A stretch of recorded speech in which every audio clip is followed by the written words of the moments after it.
आज के हमारे एडिटोरियल का टाइटल है स्लोइंग मोमेंटम, कम होता हुआ मोमेंटम। मोमेंटम का मतलब होता है किसी चीज़ में जो चाल बनी हुई है, जो गति बनी हुई है। तो कहने का मतलब है कि भारत की अर्थव्यवस्था जो है उसकी जो चाल है वो डगमगा रही है, यानी कि वो धीरी पड़ रही है। जो ग्रोथ होनी चाहिए उसमें कमी आई है। परसिस्टेंट इन्फ्लेशन, परसिस्टेंट अगर कोई चीज़ है इसका मतलब है वो लगातार बनी हुई है। इन्फ्लेशन, मुद्रास्फीति, महंगाई। अलोंगसाइड का मतलब होता है के साथ में। मॉडरेट ग्रोथ, तो एक तो देखो लगातार महंगाई बनी हुई है और इसके साथ ही साथ जो ग्रोथ है वो भी मॉडरेट है, यानी कि और ज़्यादा बेहतर होनी चाहिए थी, उतनी ग्रोथ नहीं है।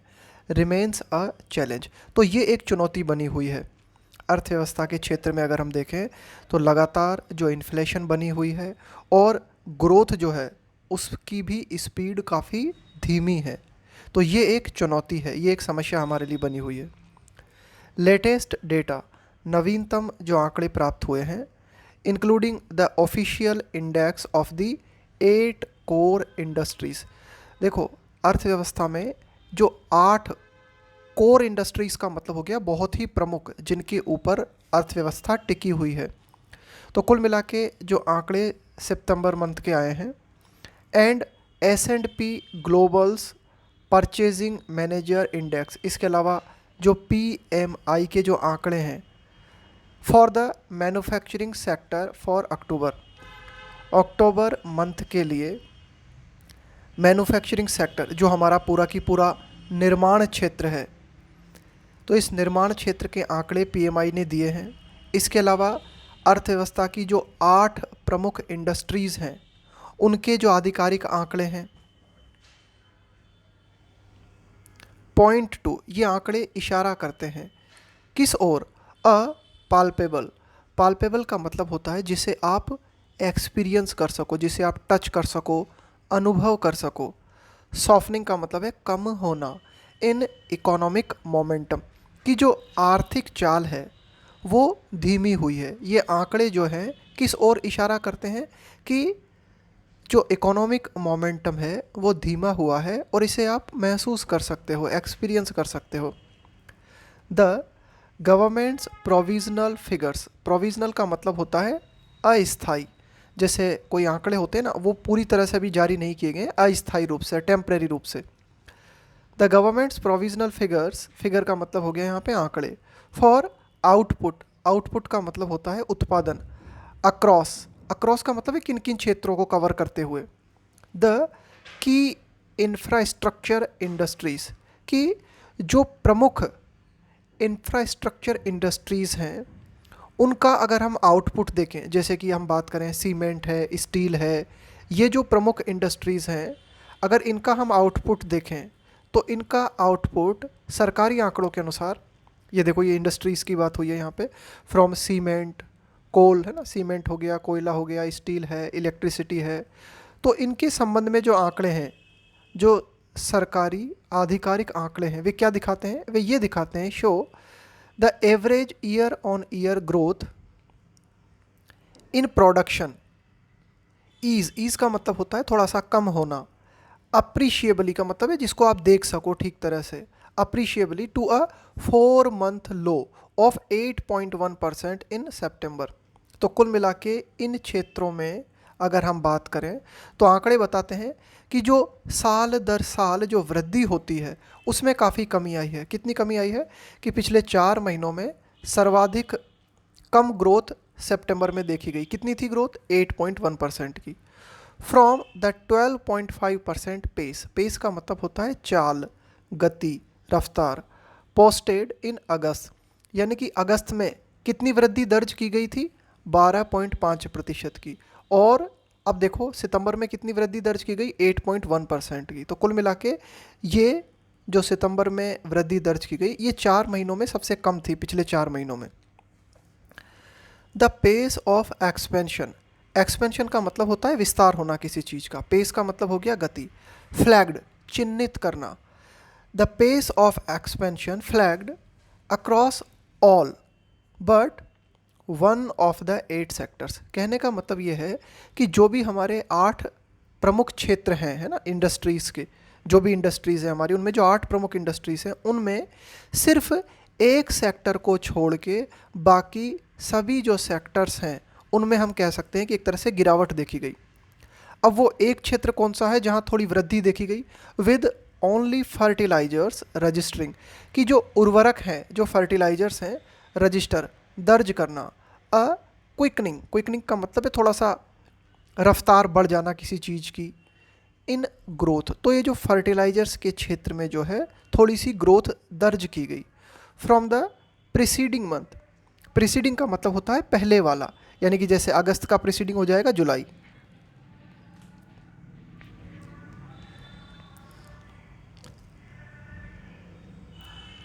और ऐसा क्यों देखा गया? ऐसा इसलिए फार्मर्स स्टॉक अप का मतलब है जमा कर लेना, on the key agricultural input. Input का मतलब होता है आप क्या, जैसे कच्चा माल है उसको क्या कहेंगे? इनपुट कहेंगे। अहेड ऑफ का मतलब है के पहले, ahead of the rabi season. सर्दियों के महीने में ये जो फसलें होती हैं ना उनको हम बोलते हैं रबी की फसल। तो कहने का मतलब ये है कि ये जो फर्टिलाइज़र्स है इसमें ग्रोथ देखी गई।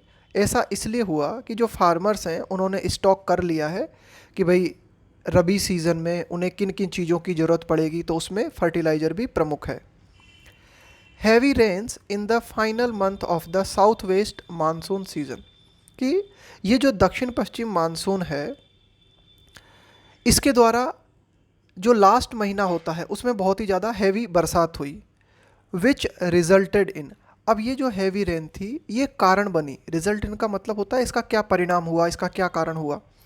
विच रिजल्टेड इन 13% सरप्लस। सरप्लस का मतलब होता है अधिकता। प्रेसिपिटेशन, प्रेसिपिटेशन का मतलब होता है बारिश का होना, इसे हम शुद्ध हिंदी में कह सकते हैं वर्षण, पानी का बरसना। फॉर सितंबर, यानी कि सितंबर के महीने में 13% अधिक जो है दक्षिण पश्चिम मानसून से वर्षा हुई।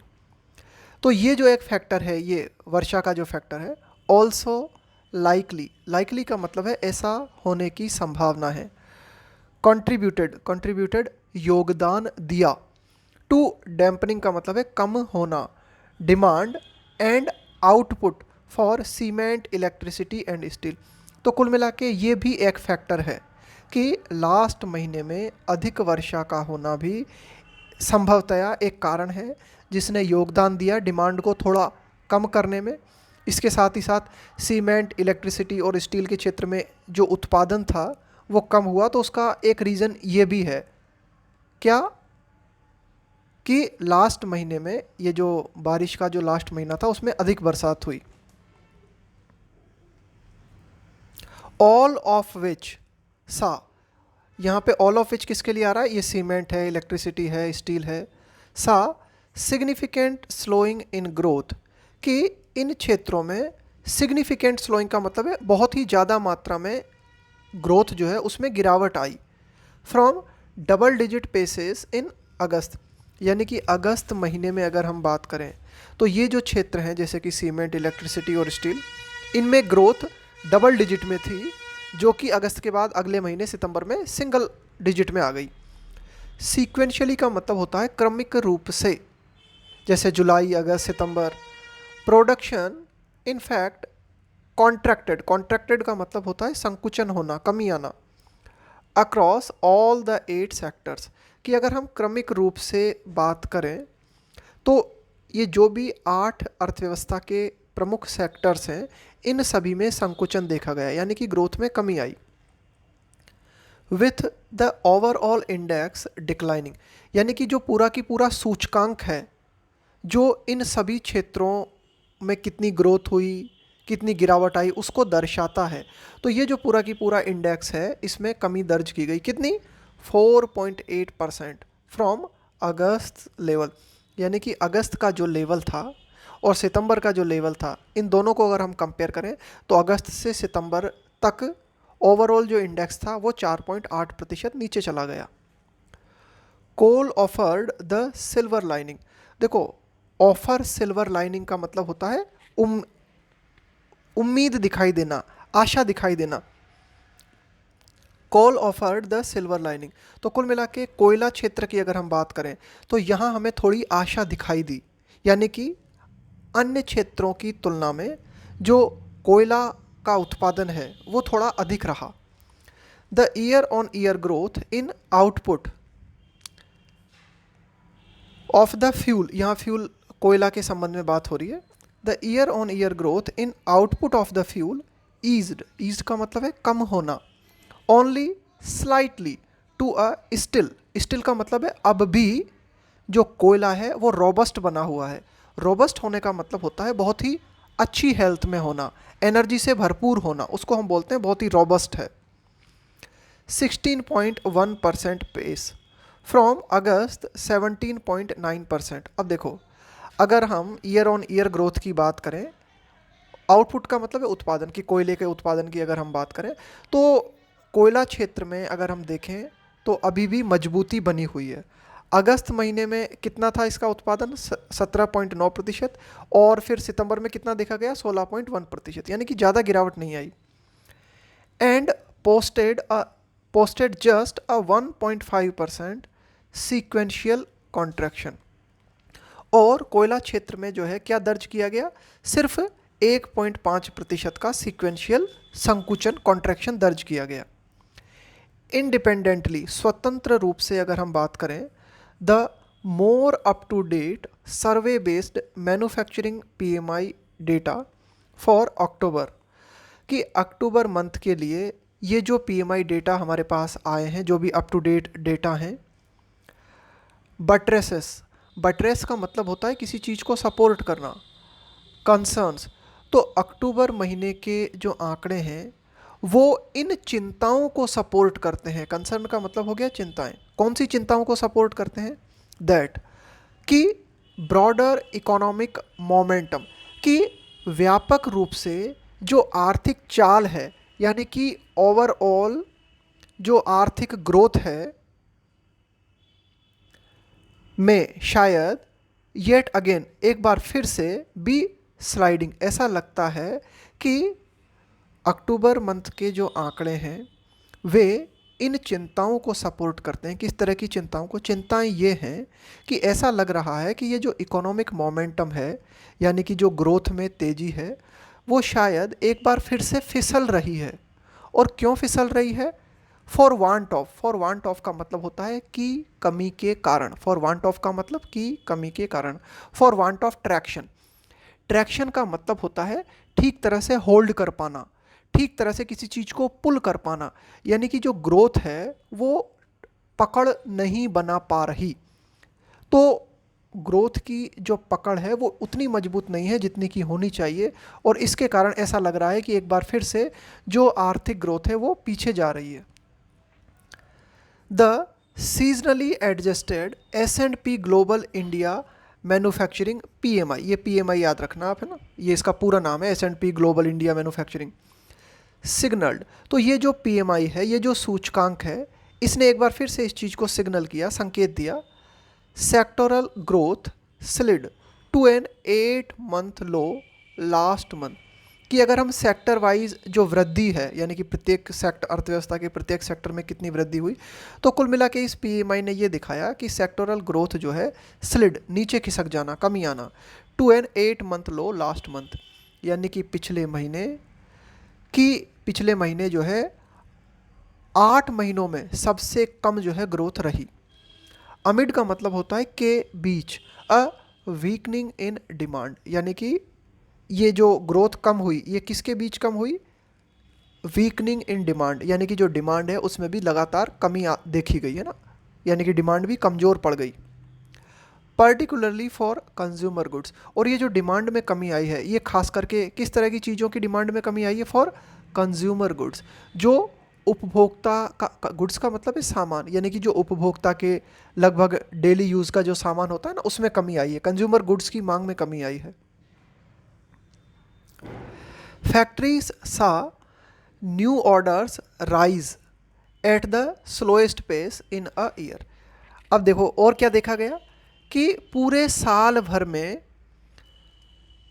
यानी कि अगर हम पूरे साल की बात करें तो ये जो फैक्ट्री में नए ऑर्डर्स मिलते हैं तो उन नए ऑर्डर्स में जो बढ़ोतरी होती है, उस बढ़ोतरी की जो रफ्तार थी वो सबसे कम थी, है ना, लास्ट मंथ की अगर हम बात करें, विथ यहाँ तक कि even international sales losing vigour. ये जो शब्द आया है ना विगर, इसका मतलब यही होता है कि एनर्जी से भरपूर होना, बहुत ही मजबूत होना, ताकतवर होना, अच्छी कंडीशन में होना। तो कुल मिला के जो इंटरनेशनल सेल्स हैं, जो अंतर्राष्ट्रीय स्तर पे जो बिक्री होती है, उसमें भी कमी आई है, उसकी भी डिमांड में कमी आई है, वो भी कमज़ोर पड़ गई है। मोर वरिंग इज़ द फैक्ट, और भी ज़्यादा जो चिंताजनक है वो ये फैक्ट है, वो ये तथ्य है दैट कि less than 4% of the about 400 companies, कि 400 कंपनीज में से 4% से भी कम कंपनीज ऐसी हैं, यानी कि इन 400 कंपनी का सर्वे किया गया और इन 400 में से 4% से भी कम जो कंपनी थी, उन्होंने ये कहा कि दे वर एडिंग स्टाफ, कि हम स्टाफ ऐड कर रहे हैं। यानी कि ऑलमोस्ट आप ये मान के चलो 96% जो कंपनीज थी, उन्होंने क्या कहा कि भाई हमारे पास जो स्टाफ है वो वैसा की वैसा ही बना हुआ है और स्टाफ हम ऐड नहीं कर रहे हैं। तो इस प्रकार से depressing job creation in manufacturing to the slowest level since April. तो इस तरह से हम क्या देखते हैं, अप्रैल के बाद से अब तक अगर हम बात करें तो ये जो जॉब क्रिएशन है वो भी, वहाँ भी हम क्या देखते हैं, डिप्रेसिंग मूड नज़र आता है, यानी कि जॉब क्रिएशन काफ़ी कम हुआ है। In manufacturing to the slowest level since April, यानी कि अप्रैल से अगर हम बात करें अब तक की, तो जो पूरा की पूरा मैन्युफैक्चरिंग क्षेत्र है उसमें जॉब क्रिएशन में बहुत ही ज़्यादा कमी आई है। Input cost inflation, input cost inflation का मतलब है कि जो कच्चे माल की जो कीमत है उसमें कितनी महंगाई बढ़ी है ना, जो इनपुट आप लगाते हो किसी चीज़ को बनाने के लिए, उसकी कॉस्ट में कितनी वृद्धि हुई। ऑल्सो एक्सेलरेटेड, एक्सेलरेट का मतलब होता है इंक्रीज होना, ऊपर जाना। तो कुल मिला के जो इनपुट कॉस्ट इन्फ्लेशन है उसमें भी वृद्धि देखी गई। बट लेकिन फैक्ट्री गेट इन्फ्लेशन, देखो फैक्ट्री गेट इन्फ्लेशन का मतलब होता है कोई भी प्रोडक्ट जब फैक्ट्री से निकलता है तब उसकी कीमत क्या है, उसको हम क्या बोलते हैं, फैक्ट्री गेट प्राइस। देखो फैक्ट्री गेट प्राइस के बाद क्या होता है, जो वस्तु है उसमें ट्रांसपोर्टेशन कीमत जुड़ जाती है, इसके बाद में वस्तु जो है होलसेल डीलर के पास पहुंचती है, फिर वहाँ से रिटेल जो डीलर होता है उसके पास पहुंचती है और फिर कंज्यूमर तक आती है। तो कहने का मतलब है जो फैक्ट्री गेट इन्फ्लेशन है वो वाज कंसिडरेबली का मतलब है काफ़ी हद तक स्लोअर। तो फैक्ट्री गेट इन्फ्लेशन जो था वो काफ़ी हद तक स्लो था, इंडिकेटिंग, इस बात को इंडिकेट करते हुए, इस बात को दर्शाते हुए दैट विथ डिमांड अनसर्टेन, कि जो फैक्ट्री के जो भी कुल मिला के जो निर्माता हैं, जो प्रोड्यूसर्स हैं, उन्हें ये बात मालूम है कि जो डिमांड है वो अनसर्टेन बनी हुई है, अनिश्चित बनी हुई है। इसलिए जो प्रोड्यूसर्स थे, जो निर्माता थे, वर फोर्स्ड, वे मजबूर थे टू टेम्पर, टेम्पर का मतलब होता है थोड़ा सा उसको मॉडरेट करना, एक तरह से थोड़ा सा कम करना, to temper the pass through of higher cost. Pass through का करने का मतलब क्या है, pass through of higher cost का मतलब है कि जो प्रोड्यूसर्स थे उनको पता था कि भाई डिमांड जो है वो काफ़ी ज़्यादा अनसर्टेन है, और ऐसे में अगर वे ज़्यादा कीमत बढ़ाते हैं तो फाइनली जो पास थ्रू कॉस्ट है, यानी कि फैक्ट्री से डीलर्स के पास और डीलर से कंज्यूमर तक जब वस्तु पहुंचेगी तो उसकी महंगाई बहुत ज़्यादा बढ़ जाएगी। तो इसीलिए जो फैक्ट्री गेट इन्फ्लेशन है उसमें ज़्यादा वृद्धि नहीं हुई। ये लिखा हुआ है ना, considerably slower. With business confidence Ebbing, एब का मतलब है उसमें गिरावट आना, कमी आना, टू अ 5 मंथ लो, कि जो बिजनेस के प्रति जो कॉन्फिडेंस है वो पिछले 5 महीनों में सर्वाधिक कम देखा गया। द पैनलिस्ट साइटेड, साइट का मतलब होता है हवाला देना, राइजिंग इन्फ्लेशन एक्सपेक्टेशंस, तो जो एक्सपर्ट लोगों का समूह है उसने ये हवाला दिया है कि राइजिंग, बढ़ती हुई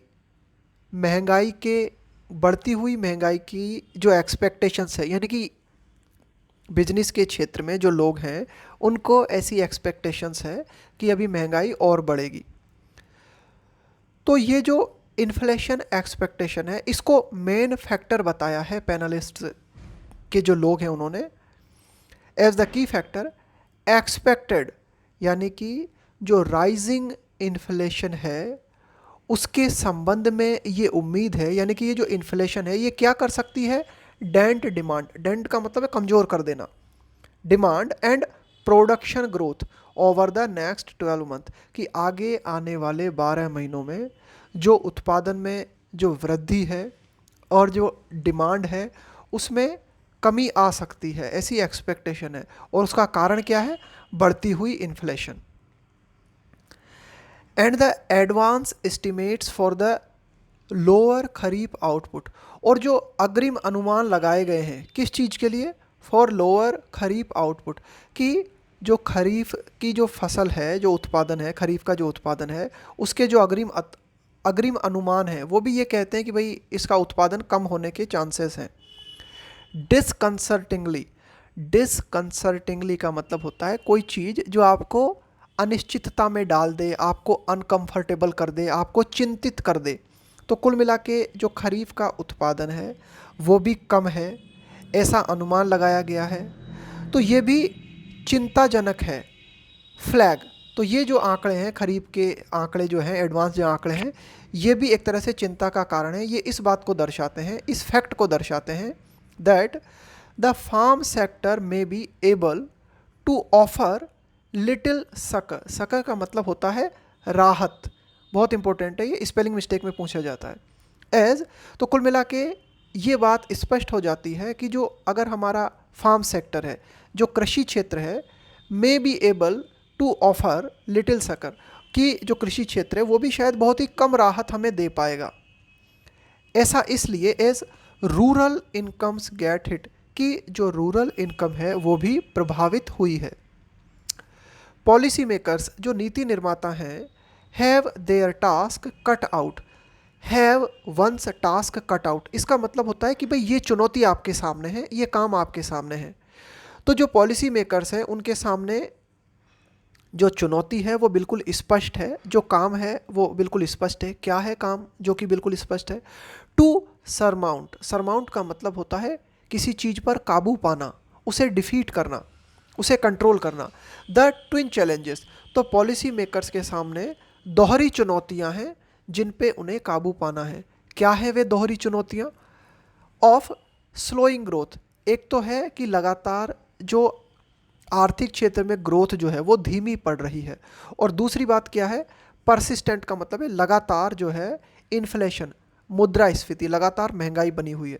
तो लगातार बनी रहने वाली महंगाई से निपटना, इसके अलावा स्लो होती हुई ग्रोथ को कंट्रोल करना, ये दो प्रमुख चुनौतियां हैं जिनके ऊपर पॉलिसी मेकर्स को काबू पाना है। ये था हमारा आज का एडिटोरियल।